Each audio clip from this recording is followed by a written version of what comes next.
ജെറൂസലേമിൽ നിന്ന് 3 minute prayer ലൈനിലേക്ക് വന്നുകൊണ്ടിരിക്കുന്ന നിങ്ങളെ ഞാൻ വിശ്വാസത്തിന്റെ കണ്ണുകൾ കൊണ്ട് കാണുകയാണ്.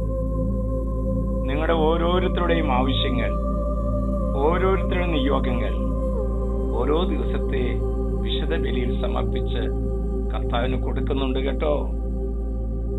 മകളെ, നമ്മുടെ മുന്നിലെ സകല വഴികളും അടഞ്ഞു എന്ന് തോന്നുന്നുണ്ടോ? തിരമാലകൾ പോലെ പ്രശ്നങ്ങൾ ഒഴിയാതെ വന്നുകൊണ്ടിരിക്കുന്നു എന്നാണോ നീ ചിന്തിക്കുന്നത്? ഇതാ നമുക്കായി കർത്താവ് വചനം തരുന്നു. വെളിപാടിന്റെ പുസ്തകം 3-ാം അധ്യായം 5-ാം വാക്യം. ജീവന്റെ പുസ്തകത്തിൽ നിന്ന് ഞാൻ അവന്റെ നാമം ഒരിക്കലും മായ്ച്ചു കളയുകയില്ല. ജീവന്റെ പുസ്തകത്തിൽ നിന്ന് അവന്റെ നാമം ഞാൻ ഒരിക്കലും മായ്ച്ചു കളയുകയില്ല. എങ്ങനെയാണ് നമ്മുടെ പേര് മായ്ച്ചു കളയാതിരിക്കുന്നത് കർത്താവ്? നമ്മൾ വിശ്വസ്തരായിരിക്കണം. അവന്റെ പേര് മായ്ച്ചു കളയില്ല. നീതിമാന്റെ പേര് മായ്ച്ചു കളയില്ല. കരുണയുള്ളവരുടെ പേരുകൾ മായ്ച്ചു കളയില്ല. സ്നേഹിക്കുന്നവരുടെ പേരുകൾ മായ്ച്ചു കളയില്ല.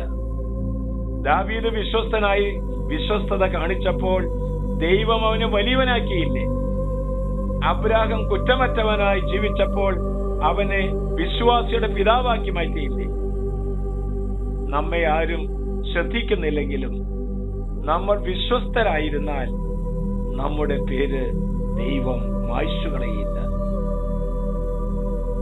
ഏതെല്ലാം മേഖലയിലാണ് നമ്മൾ വിശ്വസ്തരായി തീരേണ്ടത്? ആരോടൊക്കെയാണ് നമ്മൾ വിശ്വസ്തരായി തീരേണ്ടത്? ദൈവത്തോട് വിശ്വസ്തരായിരിക്കണം. മനുഷ്യനോട് വിശ്വസ്തരായിരിക്കണം. ജീവിത പങ്കാളിയോട് വിശ്വസ്തത കാണിക്കണം.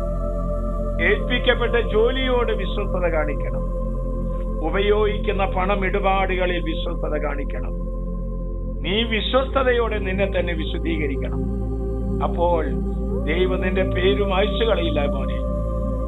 നീ ഉയർത്തപ്പെടുമ്പോഴും താഴ്ത്തപ്പെടുമ്പോഴും നീ വിശ്വസ്തനായിരിക്കണം. നിന്നെ തിരസ്കരിക്കപ്പെടുമ്പോഴും സ്വീകരിക്കപ്പെടുമ്പോഴും നീ കരുണയുള്ളവനായിരിക്കണം. നിന്റെ രഹസ്യത്തിലും പരസ്യത്തിലും നീ നീതിയുള്ളവനായിരിക്കണം. കഠിനമായ ഞെരുക്കങ്ങളിൽ നീ വിശ്വസ്തത കാണിക്കണം. സോളമൻ അധപ്പതിച്ചത് എന്തേ? അവിശ്വസ്തത കൊണ്ടാണ്. സാവൂളിന്റെ മരണകാരണം എന്താണ്? അവന്റെ അവിശ്വസ്തതയാണ്. നമുക്ക് ഈശോയോട് തീരുമാനമെടുക്കാം. നമുക്കും വിശ്വസ്തരാകാം. തീർച്ചയായും ദൈവം നിന്റെ പേര് മായ്ച്ചു കളയില്ല. ചെറിയ കാര്യങ്ങളിൽ വിശ്വസ്തത കാണിക്കുന്നവനെ വലിയ കാര്യങ്ങളിലും കർത്താവ് നിയമിച്ചാക്കും. ആശ്വാസപ്രദമായ രാത്രി, പ്രതീക്ഷാ നിർഭരമായ പ്രഭാതം, സൽപ്രവർത്തികൾ നിറഞ്ഞ ദിവസം നൽകി അവിടുന്ന് നമ്മെ അനുഗ്രഹിക്കട്ടെ. ഒരു സുവിശേഷ വേല എന്നോണം നമുക്ക് കിട്ടുന്ന ഈ പ്രത്യേകമായിരിക്കുന്ന ഈ പ്രയർ ലൈൻ നിന്റെ പ്രിയപ്പെട്ടവർക്ക് ഷെയർ ചെയ്യുക. അത് നമ്മുടെ കടമയാണ്, ദൗത്യമാണ്.